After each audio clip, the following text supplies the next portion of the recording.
KB news ಜನರಿಗಾಗಿ ಜನರಿಗೋಸ್ಕರ. ಸುಮಾರು ಒಂದು 30 ವರ್ಷದ ಮೇಲಾಗಿದೆ. ಸಪೋಟ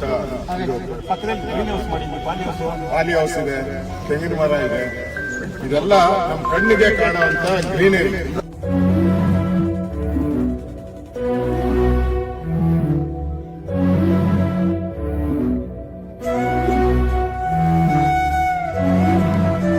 ಅದು ಈಗಾಗಲೇ ಸ್ಪಷ್ಟ ಮಾಡಿದ್ವಿ. ಮುಂದೆ ಬರುವಂತ ಅಧಿವೇಶನದಲ್ಲೂ ಕೂಡ ಇದ್ರ ಬಗ್ಗೆ ಚರ್ಚೆಯನ್ನು ನಾವೆಲ್ಲ ಮಾಡೋದಿದೆ. ನಾವು ಈ ರಾಜ್ಯದ ಮುಖ್ಯಮಂತ್ರಿಗಳು ರೈತರ ಹಿತಾಸಕ್ತಿಯನ್ನ ಕಾಪಾಡ್ತಕ್ಕಂಥದ್ದು ಒಬ್ಬ ಮುಖ್ಯಮಂತ್ರಿಯಾಗಿ ನಿಮ್ಮ ಜವಾಬ್ದಾರಿ ಇದೆ. ಆ ಜವಾಬ್ದಾರಿಯಿಂದ ನಡೆದುಕೊಳ್ಬೇಕು ಅಂತ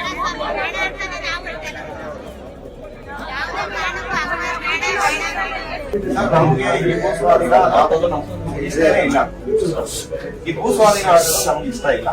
ಇಡೀ ನಮ್ಗೆ ಎಲ್ಲ ಇಡೀ ಊರಲ್ಲಿ 95% ಯಾರು ಇಷ್ಟ ಇಲ್ಲ. ಯಾರೋ ಕೆಲವರು 3 ಮಂದಿ 2 ಮಂದಿ ಅವ್ರು ಸುಮ್ಮನೆ ಏನೇನೋ ಬೋಗಸ್ ಹಂಗ ಹೊಡಿತದೆ, ಒಂದೇ ಸಲ ದುಡ್ಡು ಕೊಡ್ತಾರೆ, ಈ ತರ ಎಲ್ಲ ಏನೇನೋ ಸುಳ್ಳು ಹೇಳಿ ಅವ್ರ ಎಂತವ್ರು ಅಂದ್ರೆ 10 ಎಕರೆ 15 ಎಕರೆ ಇರೋದು. ನಮ್ಮ ಹತ್ರ ಇರೋದೆಲ್ಲ 1 ಎಕರೆ. ಸರ್, ಸರ್ಕಾರಕ್ಕೆ ದಯವಿಟ್ಟು ಕೈ ಮುಗಿದು ಕೇಳ್ಕೊತೀವಿ, ಡಿ ಕೆ ಶಿವಕುಮಾರ್ ಸಾಹೇಬ್ರಿಗೆ ಈ ಭೂಸ್ವಾಧೀನ ದಯವಿಟ್ಟು ಕೈ ಬಿಟ್ಬಿಡಿ. ನಮ್ಮ ಪಾಡಿಗೆ ನಾವು ಜೀವನ ಮಾಡ್ಕೊಂಡಿರಕ್ಕೆ ನಮ್ಗೆ ಅವಕಾಶ ಮಾಡ್ಕೊಡಿ.